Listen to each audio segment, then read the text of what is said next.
everybody, and welcome to another episode of Healthy AF.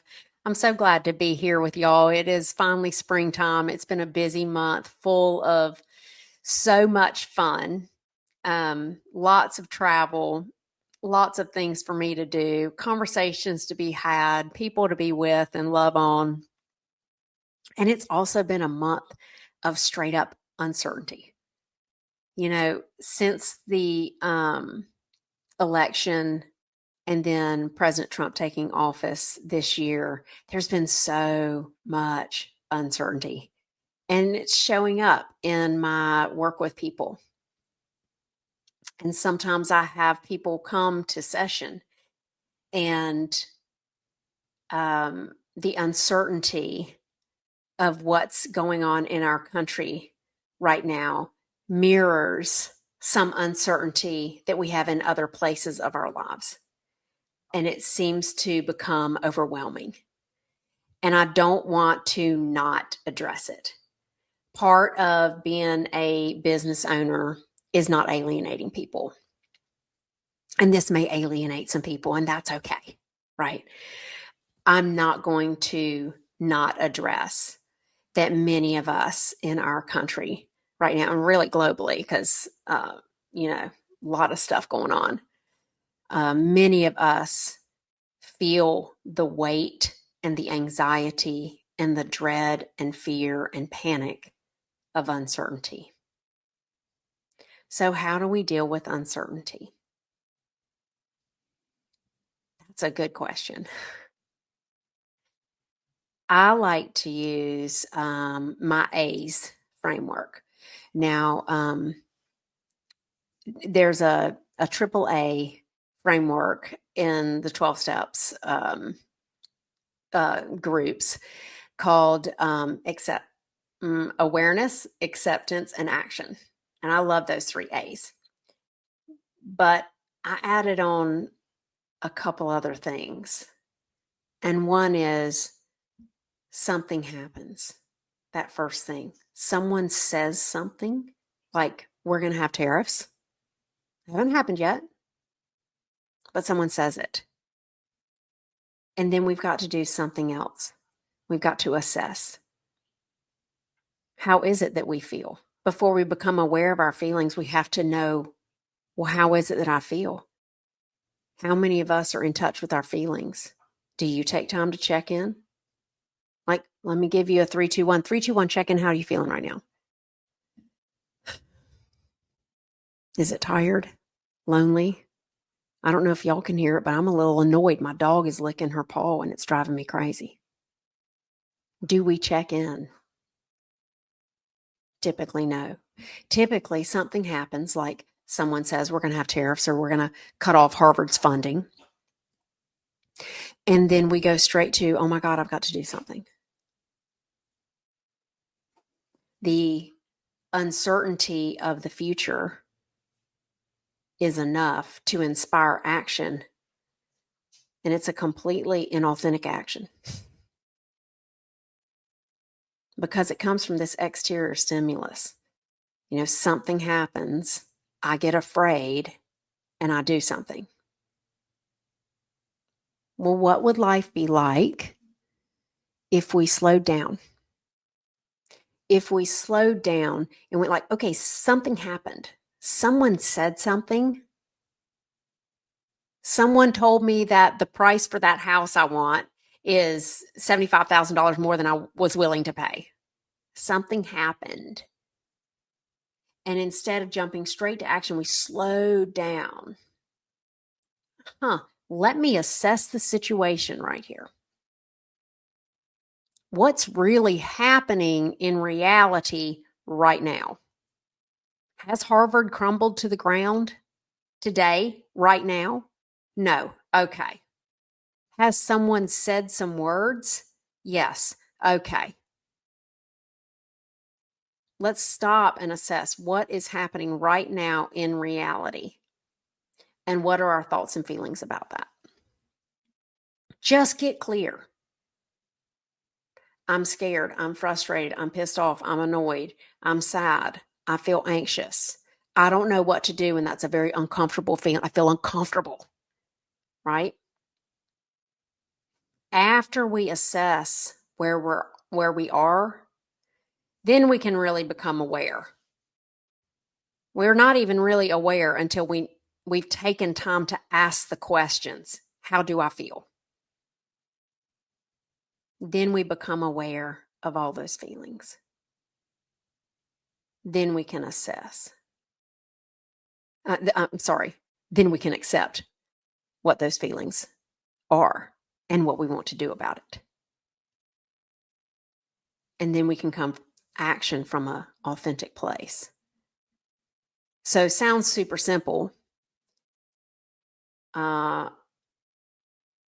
It's not. Let's throw some variables in. Okay, I like to use this example with a mammogram. I did this at a talk in Raleigh. Most everybody knows that if you're a woman of a certain age, you're going to go get a periodic mammogram. Okay, there's two reasons why you get a mammo. You get a mammo because it's on your calendar because you're a certain age, or you get a mammo because something happened. You've got a pain in your boob. You've got discharge from your nipple that's abnormal. You found a lump. Something happens. You're going to assess that. You're not going to call the doctor right away and say, hey, I've got a lump in my boobie. Can you please cut it off right now? No, you're not going to do that. You're going to go down to assessment. Okay, well, what really is real? You might have an ultrasound. You might have a second mammo. You might have a biopsy. You're going to assess all that. You're going to think about your thoughts and your feelings. Well, I've never had any kind of cancers in my family before, or I've got a long line of cancer in my family, and we have experience with this, and I've got some thoughts and feelings about it. Then you're going to go over to becoming aware of what all those are. Okay, I've looked at all the data. Now we've done the biopsy. It is cancerous. It's not cancerous. It's this type. It's not this type. These are the treatment modalities that have been suggested. And before we say, all right, yes, I'm ready to make a decision right now today, we're just going to make a little tiny space.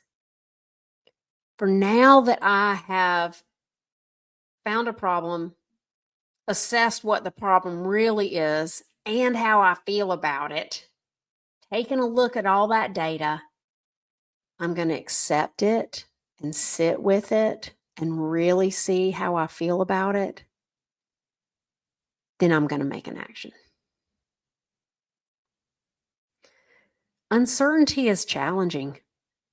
From the state of our country to buying a house. I bought this house. It looked great. We did all the inspections. Everything was fine. Then I had to replace some of the exterior and found a whole bunch of termite damage. And a $7,000 repair went to $25,000 like that. Uncertainty is unpleasant and it's everywhere.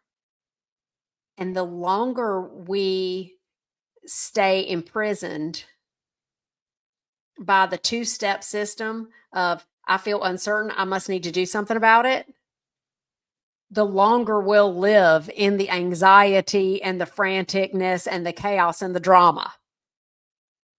But if we can slow down and just take a walk through all those A's, really assess what's going on, become aware of the facts, accept the facts, and then choose your action. There you can come from a place of authenticity and power, not all the rest of the crazy town. And I want to mention something, a tool that we use to stay settled while we are stepping away from the two-step of something happens, I do something, and into the wait. I can use my reasoning and all my life skills to come up with an action that actually fits what I'm aligned with. And that is our spirituality. Now, I talk about spirituality a lot. Last April, I spent the entire month talking about spirituality. People ask me, are you talking about religion? No, I'm not talking about religion. You might find your spirituality in religion, but you find your spirituality in feeling that you're part of something bigger that is both bigger than you and also includes you. It could be nature. It could be energy. It could be Christian beliefs, God. It could be anything, but it's bigger than you and includes you. When you have that spirituality, you can use a different tool called faith. Now, y'all all know I love the Brene Brown. The Brene Brown. And when I was getting ready for this podcast, I pulled out her book, Gifts of Imperfection. This is just such a fabulous book and is very practical. If you want to know how to stop living asleep and huffing it, this is a great place to start to find yourself. How are those people who are happy? This is a great place to start looking. And she writes some things on faith. And this is how she defines faith based on interviewing that she did. Faith is a place of mystery where we find the courage to believe in what we cannot see and the strength to let go of our fear of uncertainty.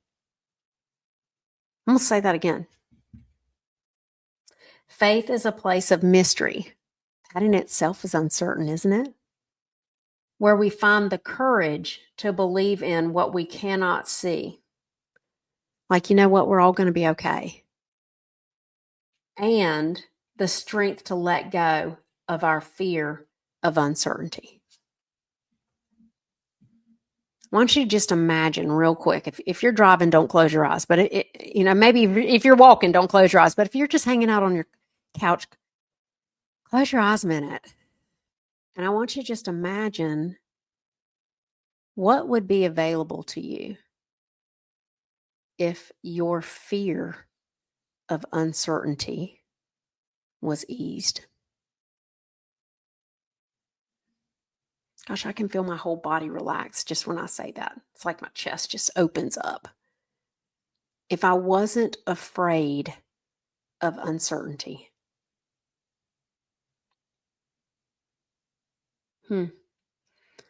Now, we don't use this tool to lull us into inaction, right? We use this tool to provide us the space to come out of two-stepping, knee-jerk reaction, reactivity, and into, I can slow down, I can look at how I feel and what I know and what is happening right now, and I can accept it. And then I can act. Had a great call with a client the other day. I said, how you doing? She said, not good. Okay, great. What's going on? There were some things happening in her life that she just didn't like.